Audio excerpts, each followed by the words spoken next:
I never expected a cardboard box to destroy everything I thought I knew about my life. It was sitting on the kitchen counter when I got home from work. One of those white mailer boxes with the logo of a DNA testing company printed on the side. My daughter Maya had ordered it herself, paid for it with her own birthday money, and apparently mailed it back 3 weeks ago without telling me. She's 17. She's curious about everything. I should have seen it coming. "Dad," she said, walking into the kitchen behind me, still wearing her soccer cleats, mud on her shins, hair pulled back in that messy way she's worn it since she was 8. The results came. I looked at the box. "Already opened it?" "Already opened it." Something in her voice made me set down my keys slowly. Maya is not a quiet person. She fills every room she enters. She talks over TV shows, sings in the shower loud enough to wake the neighbors, laughs at her own jokes before she finishes telling them. But right then, standing in our kitchen at 6 in the evening, she was completely still. "Okay," I said. "And?" She slid a printed sheet across the counter toward me. I picked it up, scanned it. DNA ethnicity breakdown, health markers, relative matches. My eyes moved down the page the way eyes do when they're looking for something specific without knowing what. Then I saw it. Under close family matches, there was a name I didn't recognize. Not a distant cousin, not a second once removed. The match percentage was 47.3%. The label next to it read, "Father." And it wasn't me. I want to be clear about something. I have loved Maya since the moment she was placed in my arms at the hospital. 17 years, 2 months, and 11 days. I have driven her to every soccer game, every doctor's appointment, every heartbreak at 2 in the morning when some boy she liked chose someone else. I have braided her hair badly and let her correct me. I have burned exactly 4 birthday cakes, and she has eaten every single one. I am her father in every way that has ever mattered to me. But standing in that kitchen holding a piece of paper that told me my DNA was not in my daughter's body, that some other man's blood ran through her veins, I felt the floor shift beneath me like something underground had quietly given way. "Dad," her voice was careful, steady in that way teenagers get when they're trying to hold something together. "Say something." "Who is Nathan Kelly?" I asked. That was the name on the paper. "I don't know," she said. "I've never heard that name in my life." I set the paper down, picked up my keys, set them down again, looked at my daughter's face, her dark eyes, the small scar above her left eyebrow from a bicycle accident when she was 6, the way her jaw sets when she's nervous, exactly the same as... I stopped that thought before it finished. "Okay," I said. "We're going to figure this out. Her mother, Diane, left when Maya was 3 months old. I know how that sounds. I know the easy story the world tells about women who leave. But Diane was not a villain, or at least I never let myself believe she was, because Maya deserved to grow up without inheriting my bitterness. What I told Maya, what I told myself, was that Diane was a person who got overwhelmed by something she wasn't ready for, and she left. And that was the whole story. She didn't contest custody. She signed papers quickly, with no argument, which I remember thinking at the time was a kindness. She moved out of state. She sent a card the first 2 Christmases, and then stopped. I heard through mutual friends that she'd eventually moved to Oregon, remarried, had another child. I never tried to find her. I was too busy being a father. Maya asked about her mother the way all children do, in phases. At 5, it was simple questions. Where is she? Why did she go? At 10, it got harder. Does she think about me? Does she love me? By 14, Maya had reached a kind of peace about it, or at least a very teenage version of peace, which mostly looked like not talking about it. She told me once that she'd decided her mother was just a person who existed before her life started, and that was okay. I believed her. I wanted to believe her. Now, driving away from our house with nowhere particular to go, I was wondering what else I had wanted to believe that wasn't true. I called my older sister Carol from a parking lot outside a grocery store I had no intention of going into. Carol is 7 years older than me. She was at the hospital when Maya was born. She helped me figure out bottles and sleep schedules and all the terrifying machinery of early parenthood. She is the person I call when I don't know what to do. "She did a DNA test," I said when Carol picked up. A pause. And someone named Nathan Kelly is showing up as her biological father. 47% match. Longer pause. Carol. Okay, she said. Okay, just, where are you right now? A parking lot. Go home. Go back to Maya.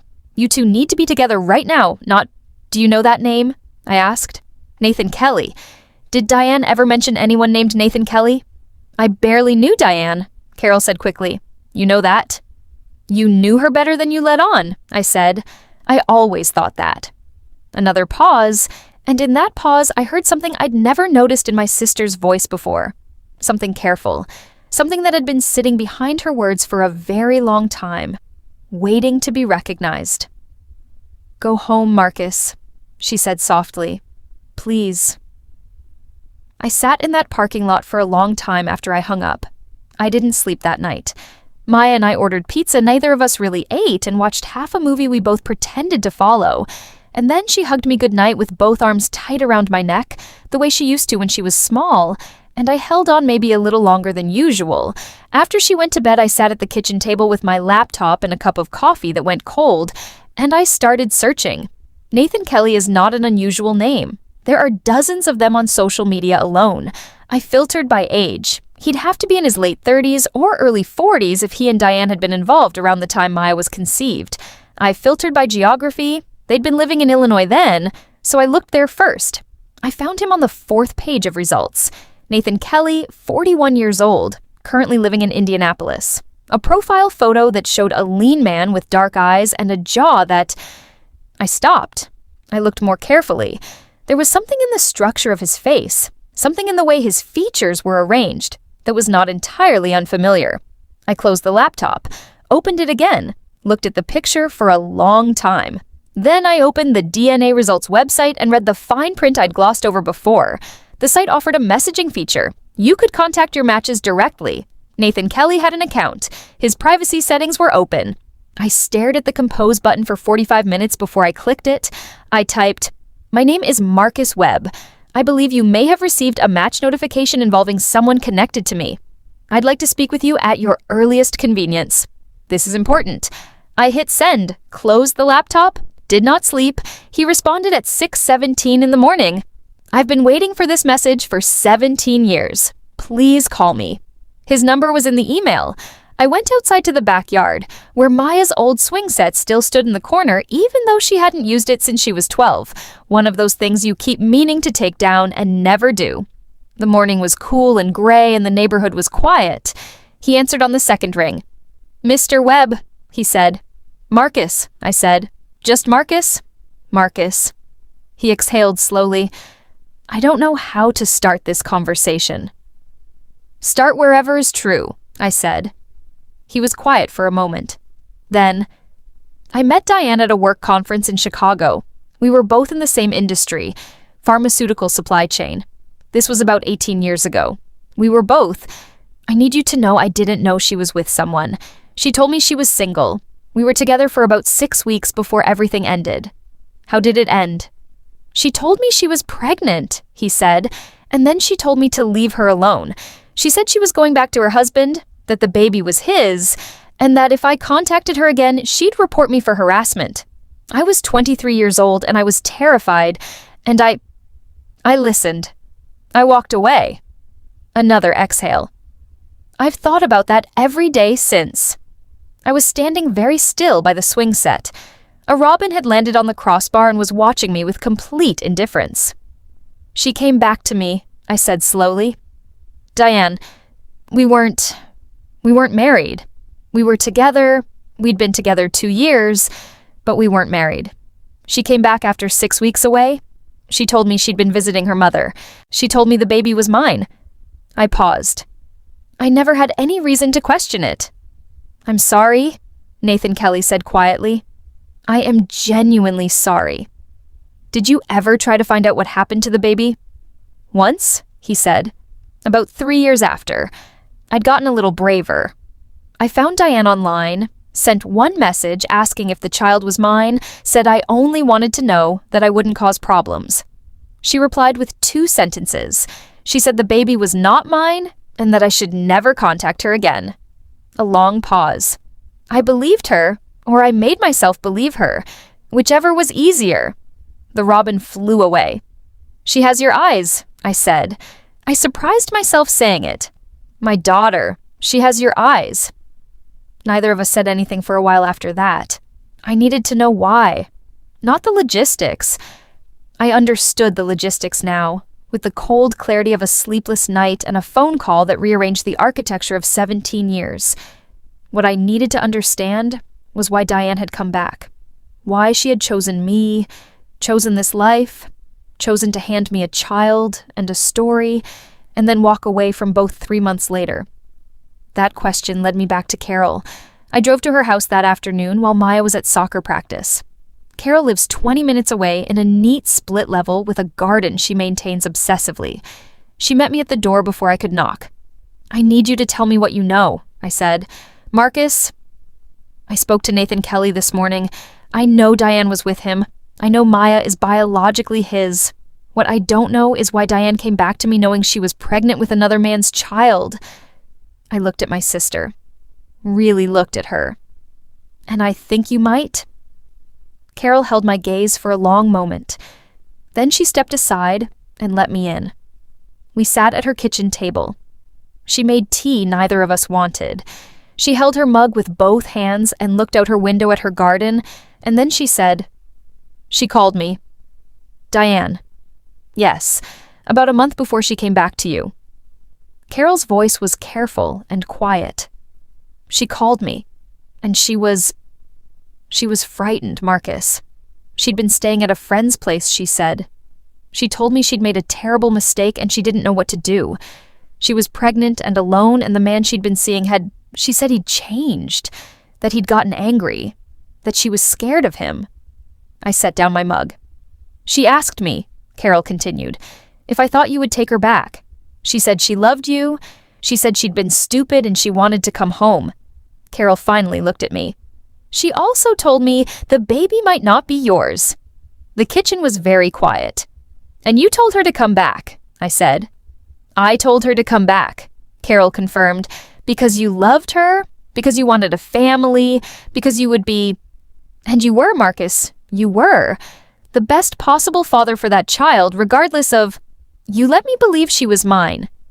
Diane made that choice. I didn't correct it." Carol's eyes were wet. "You were so happy. When Maya was born, you were so happy. And I told myself it didn't matter, that what mattered was the three of you, that DNA was just a technicality." "Carol." "I know." She pressed her fingers to her mouth. "I know. I have known that I was wrong every single day for 17 years. And I have also known every single day that you are the most real father that child has ever had. And I didn't know how to tell you without breaking something that was working." I sat with that for a long time. "Did Diane love me?" I finally asked. "Or was she running from him?" Carol was quiet for a moment. "Both," she said. "I think it was genuinely both. I drove around for 2 hours before going to pick up Maya. I thought about what you discover when the story you've been living turns out to have chapters you didn't know about. You discover which parts were always real. You discover which love was genuinely yours, and which fears were borrowed. You discover that being a parent is not a biological event. It is a daily choice, made 10,000 times in 10,000 ordinary moments, and no DNA test can reach back in time and unmake all those choices." I thought about Nathan Kelly, 41 years old in Indianapolis, who had walked away from a frightened young woman's accusation and had never stopped wondering. I thought about Diane, wherever she was, who had made a choice at 26 that rippled outward for 2 decades in directions she probably couldn't have predicted.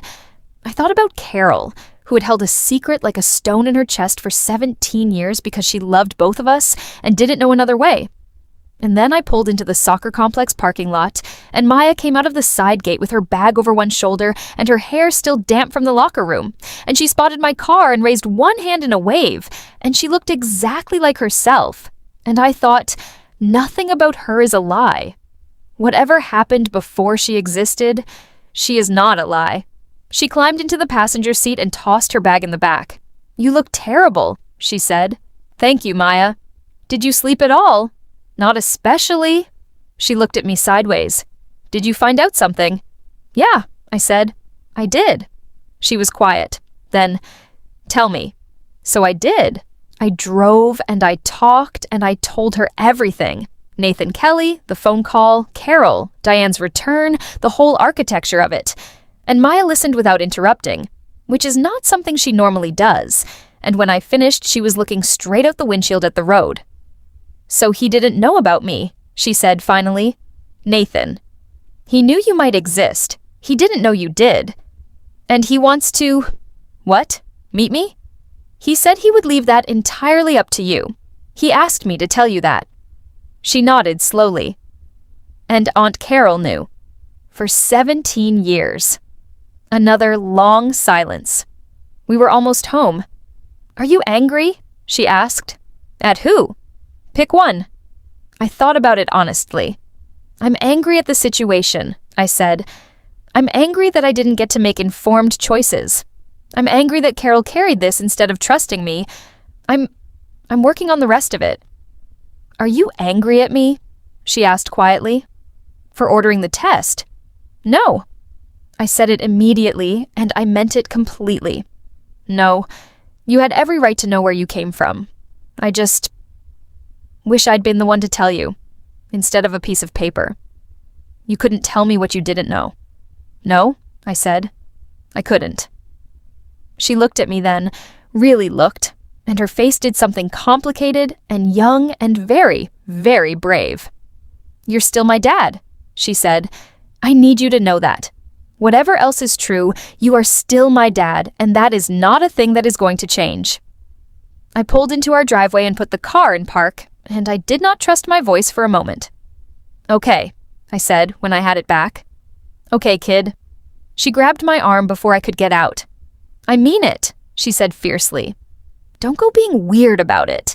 Don't start being careful with me or backing off or… I don't want a dad who's processing. I want my dad. You have him, I said. You have always had him. That's not the thing that's in question. She studied my face for another second, making sure she believed me. Then she nodded once, decisively, the way she does when something is settled, and opened her door. I want to meet him, she said over her shoulder. Nathan. Eventually. Not yet, but eventually. Is that okay? Whatever you need, I said. I mean that. I called Carol back that night. I won't recount every word of that conversation. What I'll say is that my sister cried in a way I've only heard from her twice in our lives. Once when our father died, and once now. And that somewhere in the middle of it, I stopped being angry at her. Or at least, I stopped being more angry than sad, which is maybe the beginning of the thing that comes before forgiveness. You should have told me, I said near the end. I know, she said. I was a coward. I told myself I was protecting you, but I was also protecting myself. I didn't want to be the person who broke your family apart. You didn't break it, I said. It's still here. She was quiet. But you can't carry secrets for me, I said, even to protect me, especially to protect me, okay? Okay, she whispered. Okay, Marcus. 3 weeks later, on a Saturday afternoon in July, I drove Maya to a coffee shop 40 minutes from our house. Nathan Kelly was already there when we arrived. He was sitting at a corner table, and he stood up when we walked in, and the first thing I noticed was how ordinary he looked. Just a man, slightly nervous, in a blue button-down shirt with his hands clasped in front of him. The second thing I noticed was Maya, beside me, going very still. I knew what she was seeing. I'd seen it too, in that late-night photo on my laptop. Something in the structure of the face, the particular darkness of the eyes. Nathan looked at Maya, and his expression went through about 15 things in 3 seconds, ending somewhere between overwhelmed and careful. He didn't rush toward her. He didn't reach for her. He just looked at her and said quietly, "Hi." "Hi," said Maya. We sat down. I ordered coffee I didn't need. Maya ordered a hot chocolate she would only half drink. Nathan had water in front of him and didn't touch it. "I want to say something first," I said, "before anything else." They both looked at me. "Maya has a father," I said. I looked at Nathan when I said it, not to be cruel, but because I needed him to understand. I'm not saying that to be territorial. I'm saying it because it's the truest thing I know, and everything else we figure out from here has to be built on top of that truth. She has a father. What you are to her, Nathan, what you might become, that's a different thing, a new thing, and it's entirely up to her what shape it takes. Nathan held my gaze. I understand that, he said. I'm not here to replace anything. I have no right to replace anything. He looked at Maya. I'm here because you exist, and I didn't know, and I'm sorry I didn't know, and I don't know what I can offer you, but I would like the chance to find out. Maya was looking at him with the particular expression she gets when she's deciding whether to trust something. I know that face better than any face on earth. What do? She asked finally. Like for work? Nathan blinked. I'm a logistics manager for a medical supply company. Do you like it? Honestly, most days. Do you play any sports? I used to play soccer in college, he said. I was not good. Something shifted in Maya's face. Not a full smile yet, but the thing that happens right before one. I play soccer, she said. I know, he said. Marcus told me on the phone. She glanced at me sideways, then back at Nathan. He comes to every game, she said. It was not a warning. It was information. It was her telling him how the world she lived in was organized. That's what good fathers do, Nathan said simply. Maya picked up her hot chocolate. Okay, she said after a moment. Tell me about your family. And he did. I drove home alone that afternoon. Maya was staying at a friend's house that night. It had been planned before any of this. And I had the evening to myself for the first time in what felt like months. I sat on the back porch as the sun went down. The old swing set was still there in the corner, and I decided right then that I was going to take it down before the end of summer. Not because I wanted to erase anything, but because Maya is 17 and it was time, and sometimes moving forward just means acknowledging that something belongs to the past. I thought about what you discover when the story you've been living turns out to have chapters you didn't know about. You discover which parts were always real. You discover which love was genuinely yours and which fears were borrowed. You discover that being a parent is not a biological event.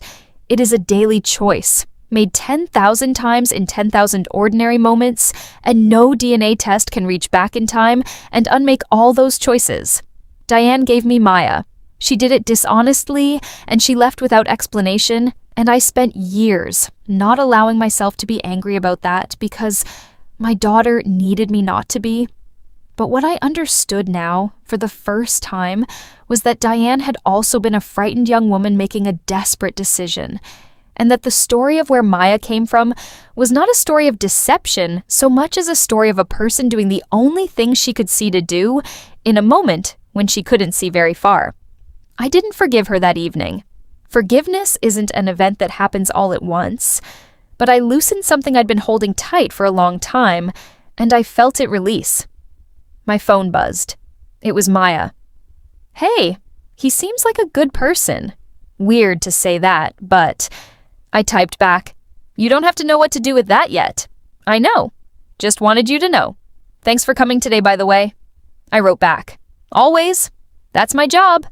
3 dots appeared, disappeared, appeared again. Then, love you, Dad. I put the phone face down on the armrest and looked at the yard. There was still enough light to see the swing set clearly, the 2 wooden seats that had held my daughter's weight for years, the bar overhead where the robin had sat the morning everything changed. I thought about all the evenings I'd pushed her on that swing, her head tipped back, that shrieking laugh rising into the neighborhood air, telling me faster, higher, don't stop. I was not a perfect father. I was often tired and sometimes impatient, and there were nights I got the bedtime story wrong 3 times before getting it right. I did not know how to braid hair, and never properly learned even after 100 attempts. I burned 4 birthday cakes. I cried in the car twice after difficult parent-teacher conferences and never told her. But I was there. For 17 years, 2 months, and some days now, I was there. And being there, showing up again and again for someone who needs you, I have come to believe that is the whole definition. That is the entire job description of love. The stars were beginning to appear, faint at first, then brighter as the sky finished darkening. I sat on my porch in the quiet, and I thought about the things that last. Not the clean stories we tell about our families, not the comfortable fictions we build to shelter the people we love, but the real and imperfect and irreplaceable thing that happens when two people choose each other day after day without an exit. My daughter is out there tonight, meeting a stranger who has her eyes. She will come home tomorrow. I will make breakfast. I will burn something, probably. She will laugh at me and fix it herself and eat standing up at the counter because she's always in a hurry. She will kiss me on the cheek on her way out the door and call me dad in that casual, absolute, unconditional way she always has. And it will be the most ordinary morning in the world. And I will know, as I have always known, that ordinary is the word people use for things that are so precious they've stopped noticing how extraordinary they are.